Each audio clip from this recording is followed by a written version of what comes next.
All right, so Act 5, remember the big story that we're talking about? 6 acts. We've got creation, God creates a good kingdom of blessing. We've got fall or rebellion in the kingdom, that's Act 2.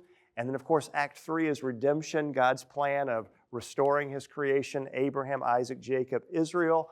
And, of course, in the midst of that, we see Israel becoming God's servant, His kingdom of priests, and yet they are not able to fulfill the mission statement that God gave them. And so they go into exile, which leads to the intermission section or the intertestamental period that we talked about. And of course, gets us ready for the New Testament, which is Act 4. The King arrives, Jesus comes. These are the 4 Gospels.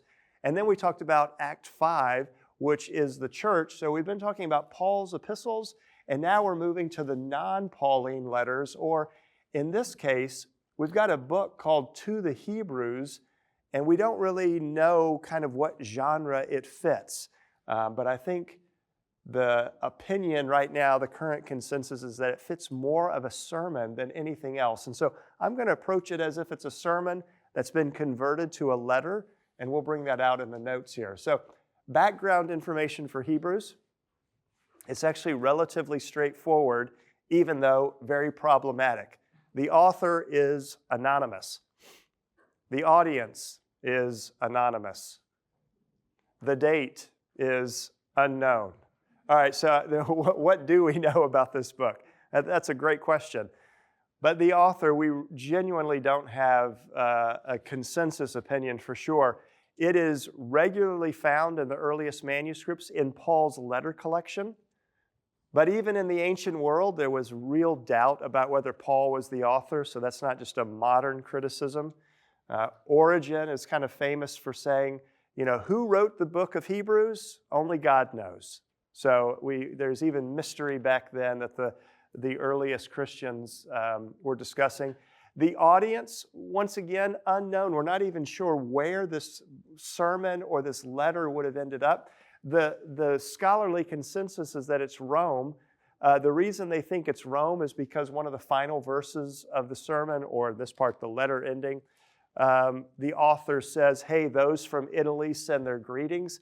That's about it. That's not very strong evidence at all. So I personally don't lean to it being to Rome, but I don't know if it really matters at all. We're still kind of, until more evidence comes up that maybe we can discover something, it's still a mystery. And then the date, I'm going to argue, not very much really, but my personal inclination is that it was written slightly prior to AD 70, but I definitely wouldn't die for that view. The evidence is not very strong for that. But I do think a first century writing is pretty easy to understand. The purpose. Thankfully, the purpose statement is really clear in the book of Hebrews. The author writes to instruct and to warn believers not to abandon Jesus, their King and High Priest.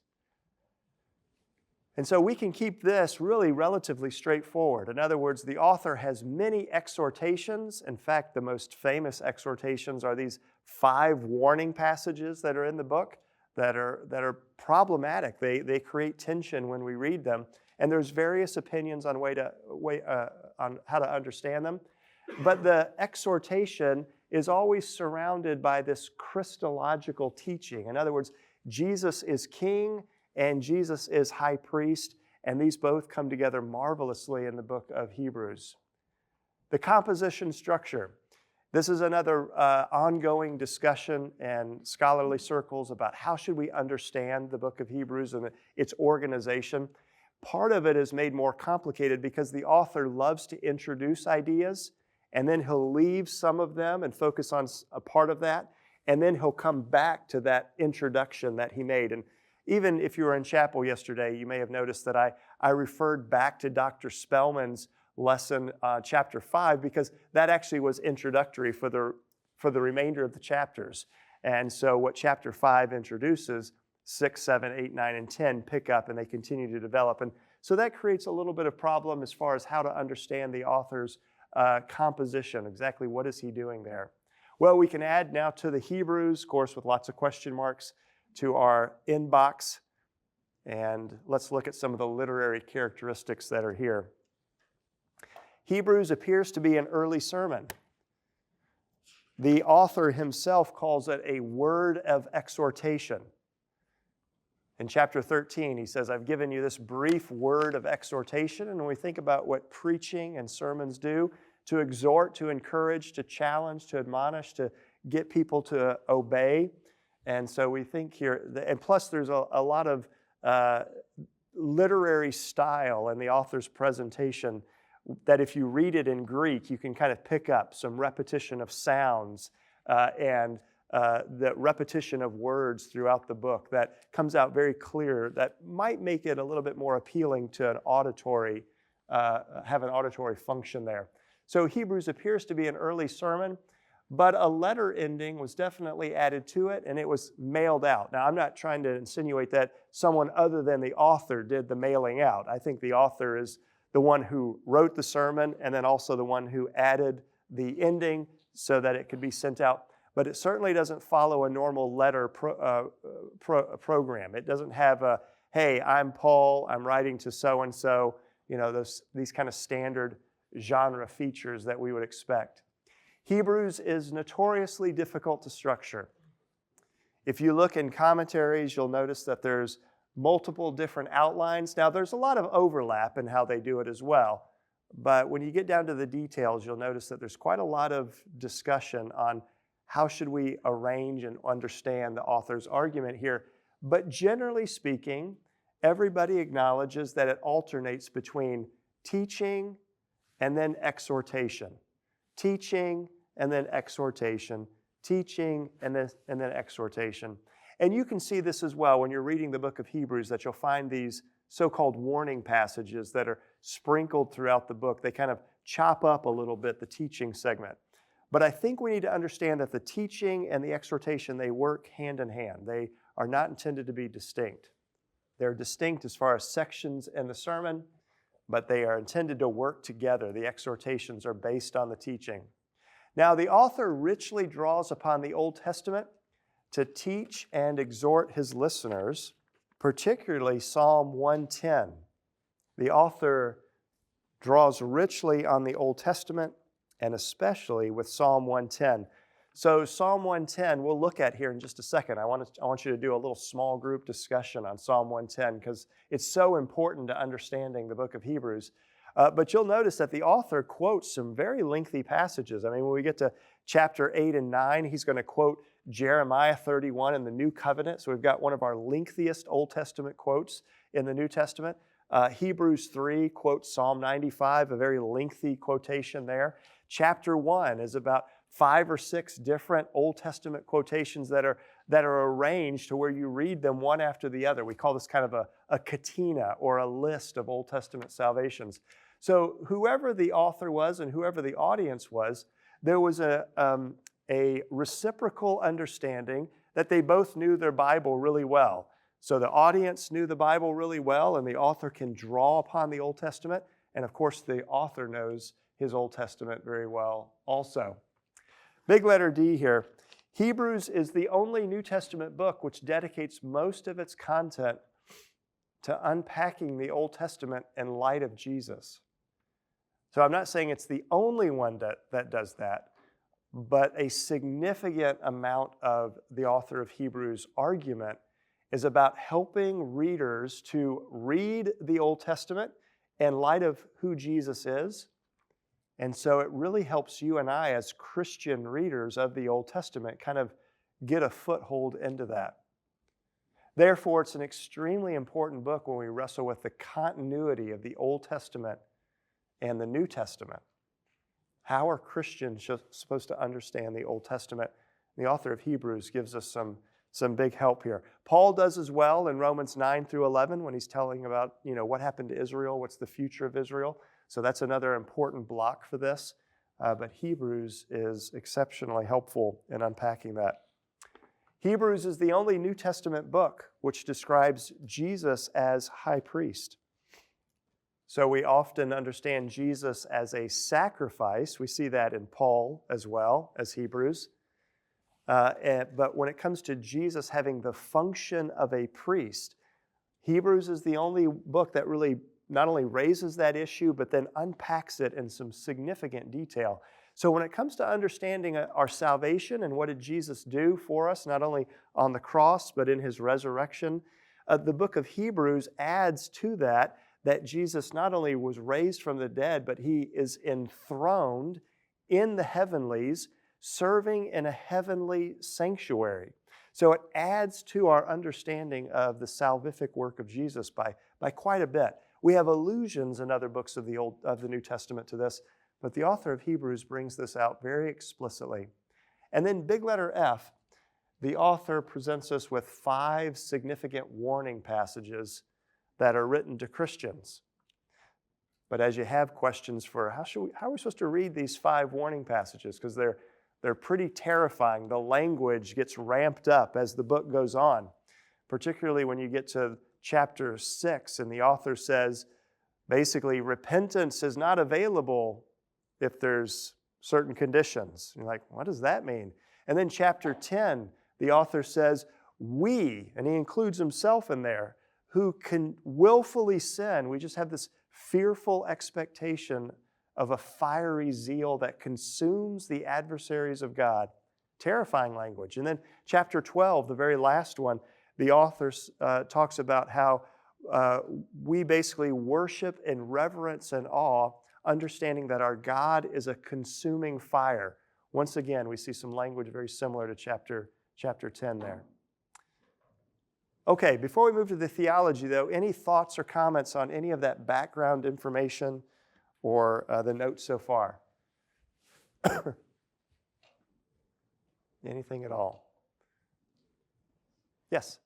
I think the Bible Project video touched on this, but if we don't really know much about the background of Hebrews, why is it still in the New Testament? Mm-hmm. Yeah, good question. So why do we have it in our New Testament? Why is it part of the canon if we really don't understand who wrote it, who they were writing to? I think probably the simplest answer, and the one that carries the most weight, is that early on we see evidence that it was put together with Paul's letter collection. So one of our earliest Pauline manuscripts is P46. We can date that anywhere from 150 AD to maybe more likely closer to 200 AD, somewhere around there. But it has the book of Hebrews associated with. So this is a manuscript that only has Paul's letters. Now, not all of them, but many of them, but Hebrews is right there in it as well. And we have other early manuscripts, none quite that early, but that also have Paul's letter collection. And the book of Hebrews might be at various places. It might come after 2 Corinthians, or it might come after Philemon, which is kind of where it is in our canon, or it might come after 2 Thessalonians. So its placement shifts a little bit, but regularly it's associated with Paul's letter collection. So that's a significant piece of evidence that whoever put those manuscripts together valued it enough to say, look, this needs to be passed around with Paul's letters. Maybe even insinuating that it was written by Paul, but that's an assumption on our part. Yeah, good question. I think that's why it's helpful to think in terms of collections of literature instead of individual books, because then we can see, the early church really viewed this as authoritative. They were clearly passing the 4 Gospels together, Paul's letters plus Hebrews together, those kind of things. Good, any other thoughts? Okay, let's do this. I know it's right before Thanksgiving, and so we're ready to have our mind shift to travel plans and other things, but let's do a little brief small group discussion. We won't take a lot of time here, but what I'd like you to do is just divide it up into groups of like 6 or 7 individuals, and then read Psalm 110, 1 through 4. So we're going to jump into the Old Testament here. Read the first 4 verses of Psalm 110. And you'll notice in this first kind of marker I've got, the author focuses on Jesus being the Davidic king, the divine son, and I don't mean anything by the lowercase s there. That's just a typo, so don't read into anything theologically there. And Jesus being our high priest. So those 3 points, I believe he gets all of those more or less from Psalm 110. I just want you to read that as a small group, see if you can maybe identify where he's interpreting his text. So let me give you a couple minutes for that. So just a very quick discussion, not to spend a lot of time. Let me go ahead and read Psalm 110, 1 through 4. I know you just did that, and the question before us is, where might the author be reading that the Messiah is going to be of the line of David, a divine son, and high priest from these first 4 verses? So, a psalm of David, the Lord said to my Lord, sit at my right hand till I make your enemies your footstool. The Lord sends forth from Zion your mighty scepter. Rule in the midst of your enemies. Your people will offer themselves freely on the day of your power. In holy garments from the womb of the morning, the dew of your youth will be yours. The Lord has sworn and will not change his mind. You are a priest forever after the order of Melchizedek. Okay, who has some thoughts on how the author might have been using or reading his Old Testament here? Where is he getting some of these points? Yes? Maybe from 2 Samuel 7. Well, no, I want us to stick with Psalm 110. So where in Psalm 110 do we see these points? But you're right, 2 Samuel 7 is going to be significant in chapter 1, so that'll come up. Yes? We see in the second verse the author talking about the scepter of Zion, Okay. being like the ancient kings would have scepters, which would go back to Jesus being a Davidic king. Okay. So because David is the author of this psalm, I mean, that's what the tag says, the superscription. And then we also have him talking about God's future king, whom the Lord will send. Wow, this really does draw some attention to what we will see as the Messiah, Jesus, being of the Davidic line. There's more that could corroborate that, but that's a good point as well. Yeah, what's another one? We also have, it is David speaking, the Lord says to my Lord. Yes. But the only Lord David had as being the king of Israel would also be God. Okay. So it has to be some aspect of God. Yeah, so it's really confusing if you were just to look at that and say, okay, David, and this is exactly what Jesus does in the Gospels. Remember, the Jewish leaders come to him and press him, and they're like, hey, a woman was married to 6 brothers, and when she goes to heaven, whose wife will she be? They're trying to trip him up, and then he says, all right, I've got one for you. David says, the Lord, in other words, God, said to my Lord, one of his descendants, sit at my right hand until I make your enemies a footstool for you. You're like, wait a minute, exactly what you just said. How can God, how can my Lord say, excuse me, I'm getting all my words confused here, but how can the Lord say to my Lord, one of my descendants, someone who would be greater than me? Why would he call his descendant his Lord? That's the ambiguity. And so Jesus presses them on that comment. He's like, how can David's descendant be greater than David himself? There has to be something else going on here. And so, a little bit ambiguous. I think the Jewish leaders themselves were reading this and were like, we don't know. This is why they don't give Jesus a good answer. But Jesus is saying, I'm that guy, right? I'm David's descendant, but I'm also David's Lord, insinuating that I'm greater than David, I'm God. Okay, good. So that's really the tough one. That's where we really need Jesus and his gospel teaching to help connect those dots for us. And we see that the author of Hebrews is falling in that same pattern, right? Okay, so what's the last one here? Jesus as priest, probably the one that might be freshest on our minds. So take the low-hanging fruit here and help us out. Where do we learn that the Messiah is a priest? Yes. In verse 4, where it says you are a priest forever after the order of Melchizedek. Okay, good. Yes. So Melchizedek, right? So this is the only second time Melchizedek's mentioned in the Bible. Genesis 14 being the first one, Psalm 110 the second one, and then of course Hebrews 5 and 7 being the other ones.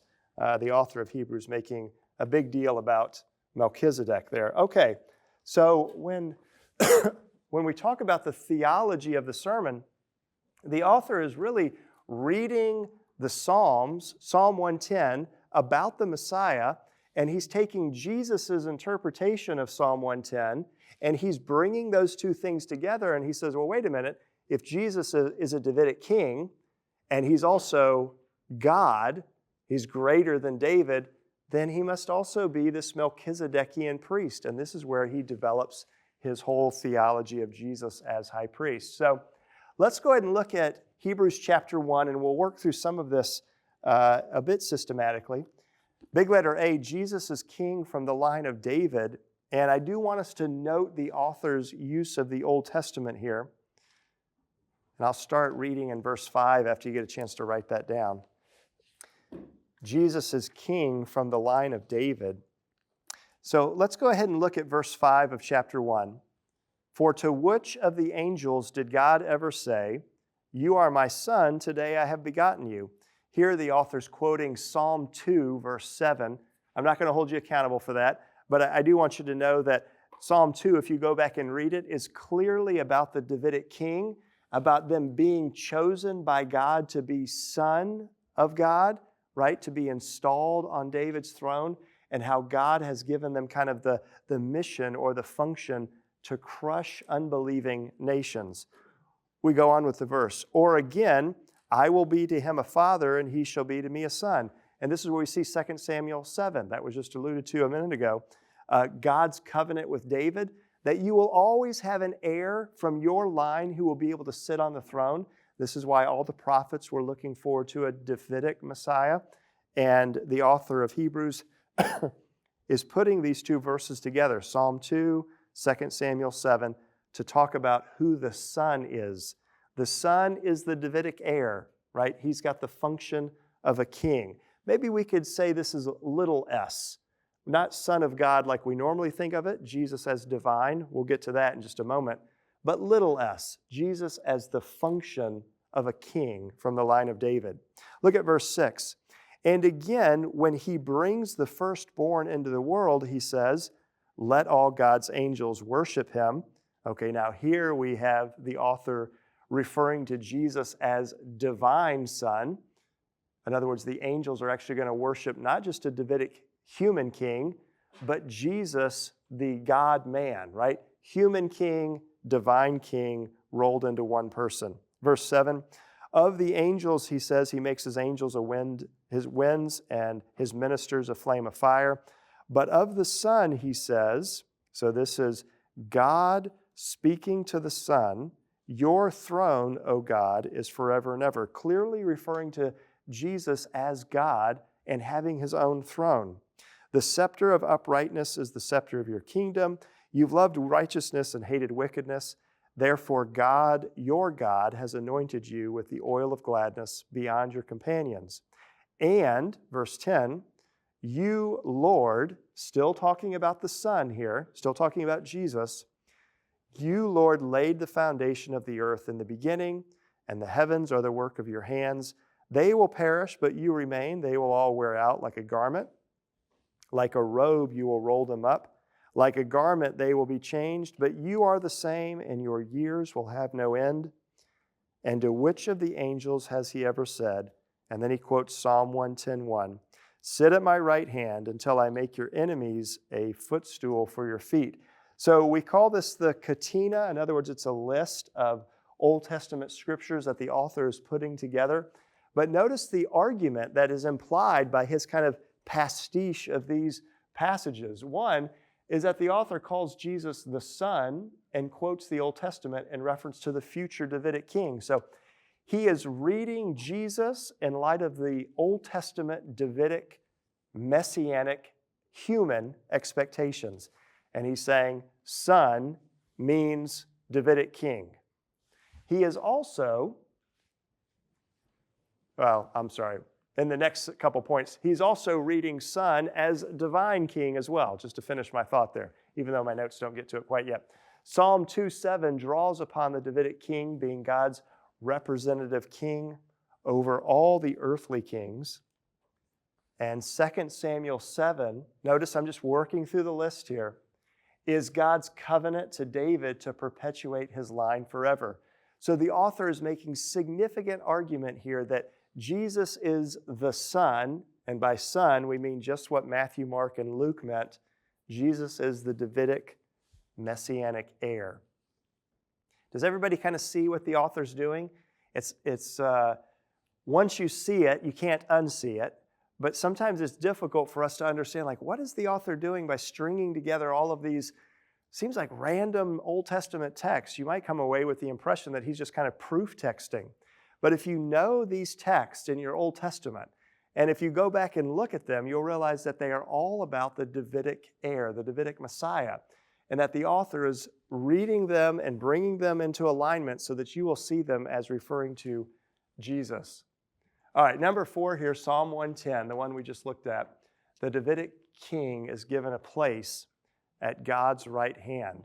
This human king is lifted up to sit at the right hand of God. Of course, we're going to realize that he's not only a human Messiah. Big letter B, Jesus is the divine Son. Note the author's use of the Old Testament. Also note that I'm equivocating on the word son here. In other words, in point A, son referred to a human Davidic king. In B, son refers to Jesus being God. And this is where we see them both brought together. So what does the phrase Son of God mean? We really need to let the author kind of define it for us. And when we're reading the Synoptic Gospels, Son of God mostly refers to Jesus as Davidic king. When we read John's Gospel and the book of Hebrews, and many times the usage in Paul's letters as well, it's referring to Jesus as being God in the flesh as well. So we need to understand the context here before we always render it kind of with the same meaning. So notice the author refers to Deuteronomy 32, let all God's angels worship Jesus. But of the Son, he says, your throne, O God, is forever and ever. These are very clear indications that the author is understanding Jesus to be divine. This is very much like what we saw in Philippians 2, where Paul talks about the second person of the Trinity, right? Coming and being made a servant, taking on human flesh, dying as a human, and then being glorified back up to the presence of the Father. The author of Hebrews starts the same way. Jesus is God. Jesus also became a human and is exalted to the right hand of the Father. Hebrews 1:10, and you, Lord, laid the foundation of the earth in the beginning. So Jesus is clearly portrayed as divine, as God, because the angels are to worship him. He was involved in creation, and he is called God and Lord. I know I've said it before, but I'll just say it one more time. Don't let anyone persuade you that belief in Jesus as God developed over several hundred years in the early church. The biblical evidence just does not support that. Now, I know we don't have a firm date for when Hebrews was written, but this is not something that was written in the 3rd or 4th century. Nobody that I know argues that. For the most part, everybody says 1st century. Maybe some want to punt it to the 2nd century early on. But this was an early Christian belief, much like Philippians 2. The early church believed that Jesus was God instantly. They didn't develop any doctrine. That was something that they were brought into believing as Christians right away. All right, so these twin Christological topics, Jesus as God's Son, and we need to understand that there's some diversity in the use of the word Son by the author of Hebrews. Sometimes he's drawing attention to Jesus' Davidic, messianic role or function. Sometimes he's talking to Jesus about Jesus, who he is, that he is God in the flesh. They're the same person, so this is why Son of God is referring to both of these things. But the author of Hebrews is bringing those together for us. And then the second Christological point that the author wants to bring out is that Jesus is our high priest who serves in the heavens in the presence of God. So let's look at a couple of these texts here. Some of this, we've been able to just get into in our sermon series in chapel. So Jesus is a priest from the order of Melchizedek. Once again, he's bringing up Psalm 110, verse 4. So the first 4 chapters, he kind of is really unpacking verse 1. The Lord said to my Lord, sit at my right hand until I make your enemies a footstool for your feet. What does it mean that Jesus is that Lord, right? David's Lord. He's the Son of God in both senses of the word. And then he gets to verse 4 and he's like, well, Jesus is also a priest, but not of the Levitical order, but of the Melchizedekian order. And so you're like, well, who is Melchizedek? So you got to go back to Genesis 14. And if we want, we can turn to chapter 7, because that's really the main text where the author unpacks who Melchizedek is and why he's important. But for our purposes, we can summarize really what's going on here. Melchizedek is this mysterious individual that Abraham meets after he comes back from a battle, and he tithes to him, and he is really deferential to him, which the author of Hebrews says, oh, this is communicating to us that Melchizedek is here and Abraham is here. And then the author does something really creative. He's like, well, Abraham's kids were still in Abraham, so that means Levi, who will one day be the priestly family, is also lesser than Melchizedek. Does everybody see the math that he does there? And you might look at that and say, that is a weird argument. And it is. There's no doubt about it. That's a weird argument. We don't argue that way today, because usually we think in terms of chromosomes and genetics when we think about kids and parents. But the author of Hebrews is not thinking that way, right? He's thinking that the father of a family has the seed of that family in him, right? In other words, he has his progeny, his children, the fruit of his loins, whatever biblical metaphor you want to use there. He's got them inside him. And so as Abraham is deferring to someone greater, then that means that those kids are also deferring to someone greater as well. So this becomes a pivotal point in the book of Hebrews, because Jesus is not of the tribe of Levi, he's of the tribe of Judah. And so he is disqualified from being a Levitical priest because he doesn't have the right family, the right credentials. And so the author says, wait a minute, when I'm reading Psalm 110, the Messiah is going to be a Melchizedekian priest. All right, so he goes back to Genesis 14, and he says, this Melchizedek, he doesn't have any father or mother.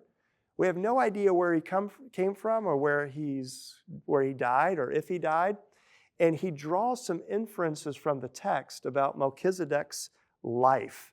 And he says, Jesus qualifies as a Melchizedekian priest because he too lives forever. And that becomes the foundation for Jesus as the priesthood, or as the high priest from the order of Melchizedek. Now, I'll go ahead and work through these functions real quick, and then we can talk about some of this if you'd like to in a little more detail. Jesus as priest then moves into the heavenly places, and he fulfills a priestly function.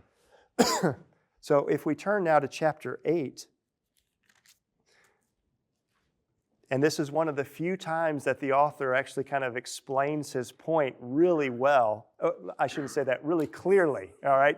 He's ambiguous in some places, but if you get lost in the argument, you're like, oh, well, at least this one is really clear. Verse 1, now the point in what we are saying is this. Okay, wow, thank you, author of Hebrews.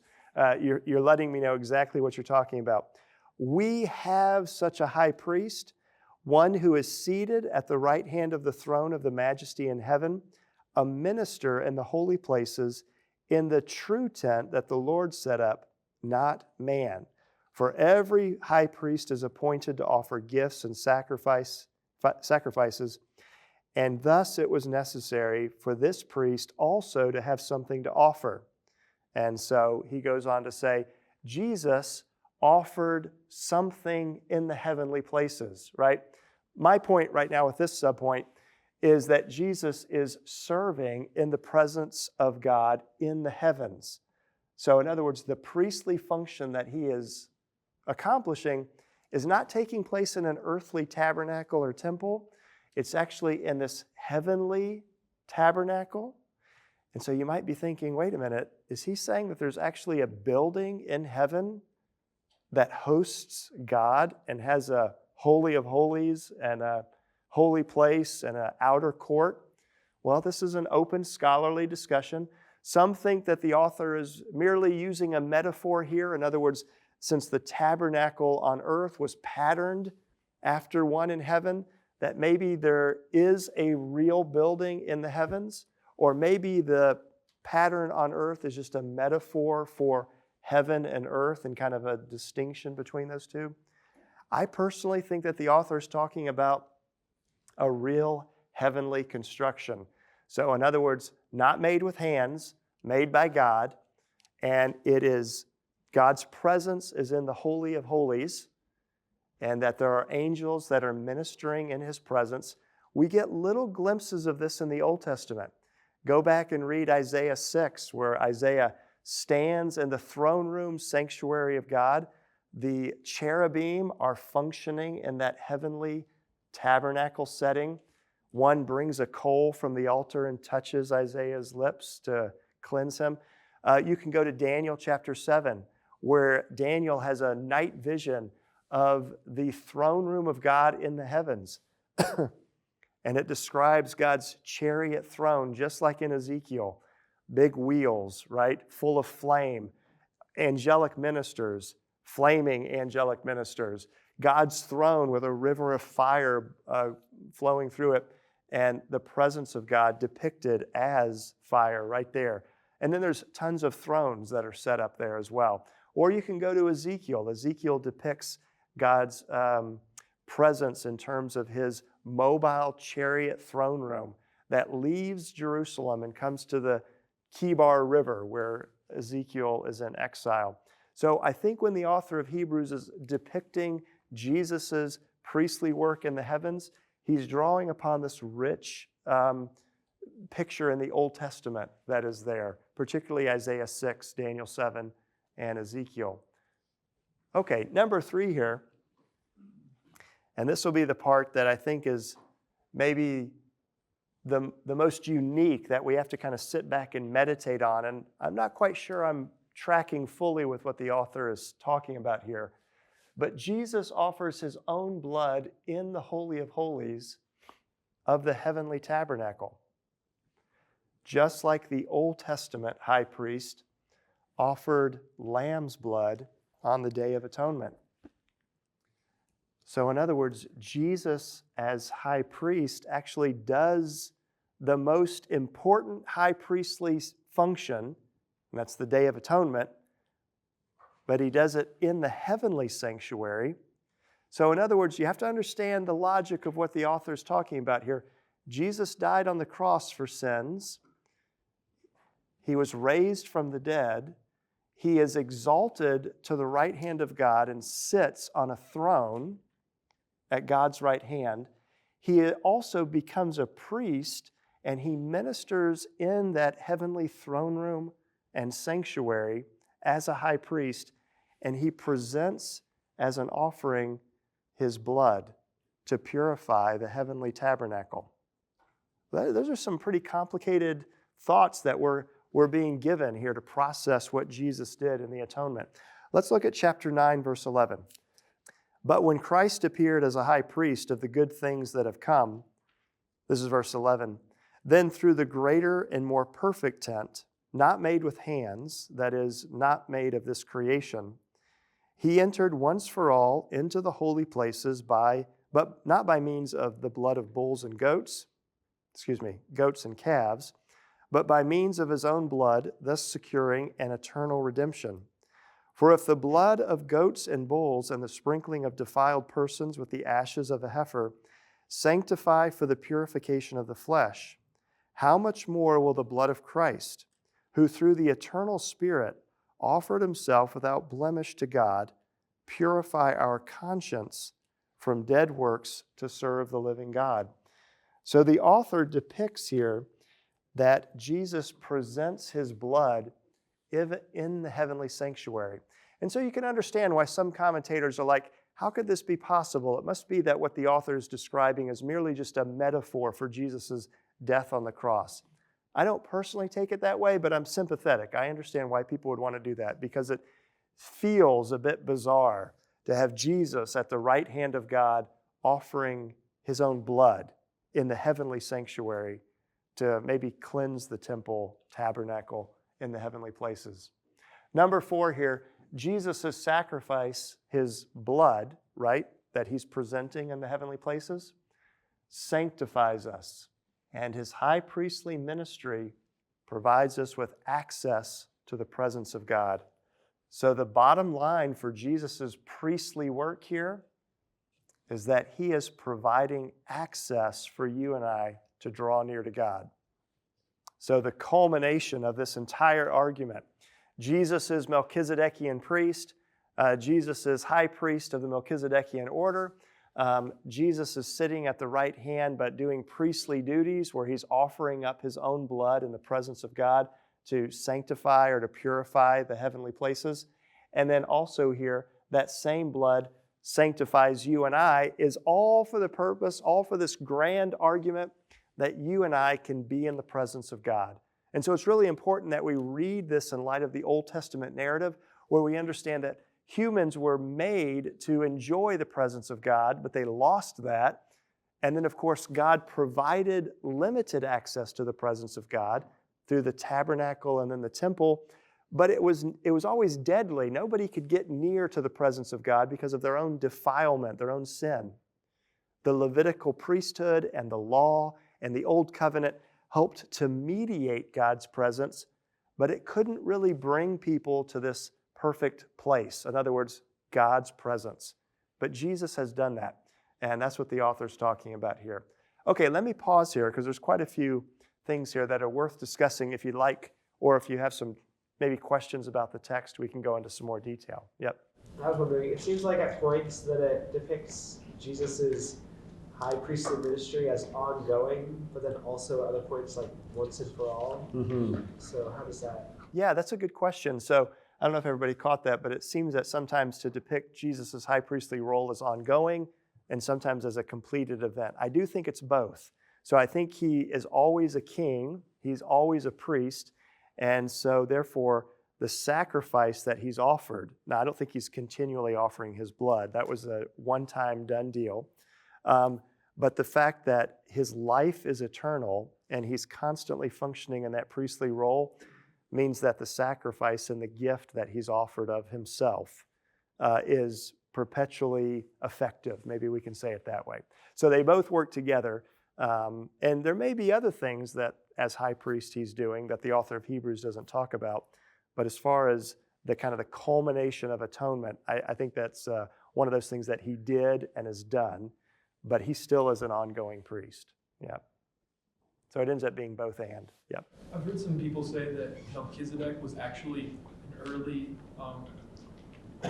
showing of Jesus. Mm-hmm. I don't know if it's in the flesh or not, but what are your thoughts on that? Yeah, so there's three main interpretations of who Melchizedek is.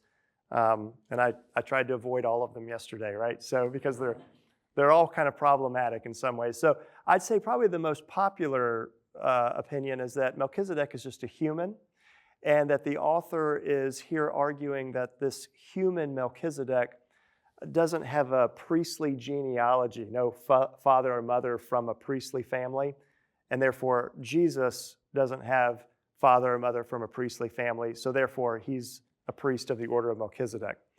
The problem with that is that the author of Hebrews just never says that. He actually says Melchizedek lives forever. That's weird, right? Jesus lives forever, and that's why Jesus is of the order of Melchizedek. So most people think he's a human, but there is a problem with that. The second one is the one you've mentioned, that Melchizedek is actually a pre-incarnate Jesus. So Jesus, maybe I should say it this way, the second person of the Trinity, the Son, before he became Jesus, here's where it gets kind of confusing, right? He came in the flesh as Melchizedek. You can probably see a problem with that. At least there's at least two. One, was there an incarnation before the incarnation? Like, do we have two Christmases that we need to celebrate? God becoming human with Jesus, the one we all acknowledge, and then God becoming Melchizedek at some previous point in time that we don't know about. That's a problem.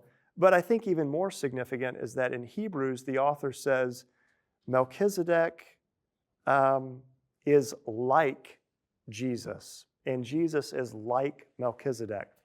I think if he wanted to do something other than comparison, he would have mashed them together and said, Jesus was Melchizedek, or is Melchizedek, or Melchizedek was Jesus, something like that.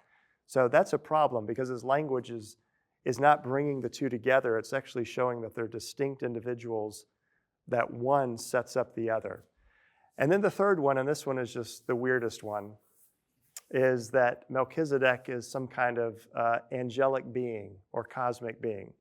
And there are others in the Second Temple period that believe that. We have actually a Dead Sea Scroll that's all about Melchizedek being the leader of God's armies who comes in there and crushes the armies of the devil, Beliar. And so other Jewish people did believe that Melchizedek was more than human. I'm not saying the author of Hebrews did, but that's another option as well. But you can see where maybe that would be a bit odd for us to accept as well. So none of the options are like 100% winners. Yeah. But we have to account, excuse me, we have to account for Melchizedek having a life that doesn't end, because that's the point of comparison, and that's the tough spot in chapter 7.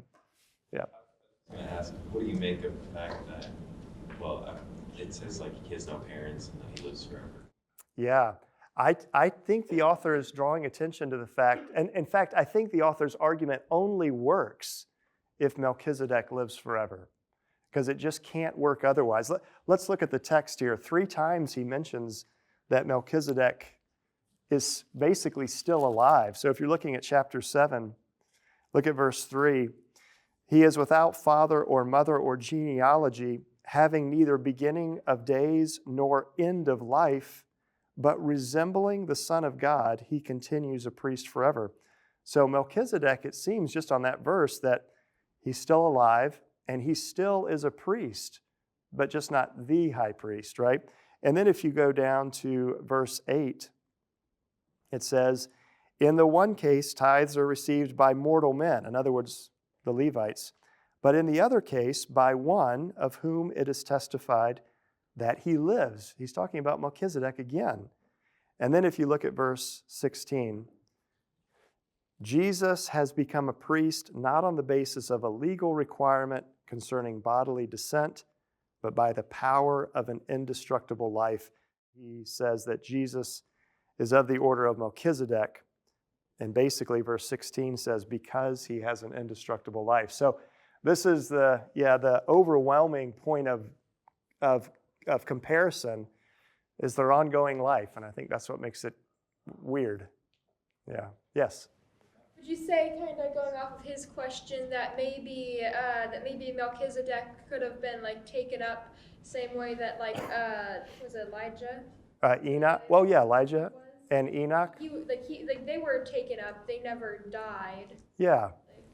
We don't know much about him, but do you think something like that could have happened? Yeah, as far as I know, nobody's argued that in the Jewish Second Temple literature, that Melchizedek was a human that was treated like Enoch or Elijah. But that doesn't mean it's not out there, and I haven't come across it yet. So, yeah. With Enoch, we actually have, Enoch's another weird guy, right? He walks with God, and then he is no more, is kind of what the Old Testament says. He was faithful. But once again, the Jews in the Second Temple period, they were writing books about Enoch, some of them claiming to come from Enoch. Now, no scholar actually believes that Enoch wrote this, but it tells the tale of Enoch who goes into heaven, and he comes before the presence of God, and God gives him some tasks to do. There's actually several books that are written that are called Enoch. So this was something that was kind of an ongoing speculation. Once again, I have no evidence that the biblical author is doing that, but it could be something that could be out there. Theological reflection. What are we supposed to do with this? Well, consider the emphasis in Scripture on God's desire to have us in His presence. Even though we might still be confused by some of the things that the author of Hebrews is doing. And I'm still thinking through these myself, right? So Hebrews has been my research project for the last decade, and my dissertation was on Hebrews. I'm still processing these things. I'm still chewing on them. I can easily understand what the author wants me to do, because he spells that out very clearly in chapter 10. He wants me to draw near to God. He wants me to enjoy the presence of God. The way has been made open. The sacrifice has been done. The cleansing has been done. The priest is there. The king is there. All the work is done. Now you and I can stand in the presence of God. And so I think it's worth meditating on, and we won't do this in class today just for time, but Garden of Eden tabernacle, Levitical priesthood, law, temple, new heavens and new earth. Do you see how this theme is like a meta theme in all of Scripture? God created humans to be in His presence. That was broken. God has invested a lot of effort and time and planning to bring humans back into His presence in the new heavens and the new earth. So this will be what we'll enjoy with God in eternity. So one last little graphic before we break here, just to make this abundantly clear, all right? I'm confident you're all with me, but I don't think I have this in the notes.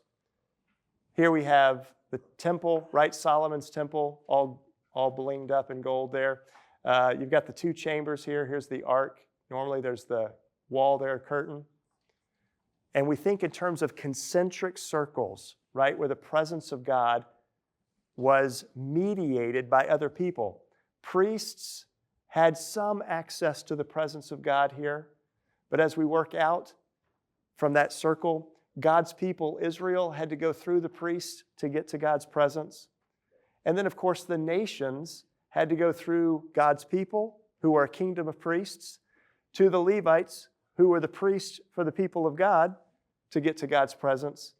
And what Jesus has done, right, is He has worked through all of these concentric circles and gone into the heavenly sanctuary and brought you and I with Him into glory to celebrate that.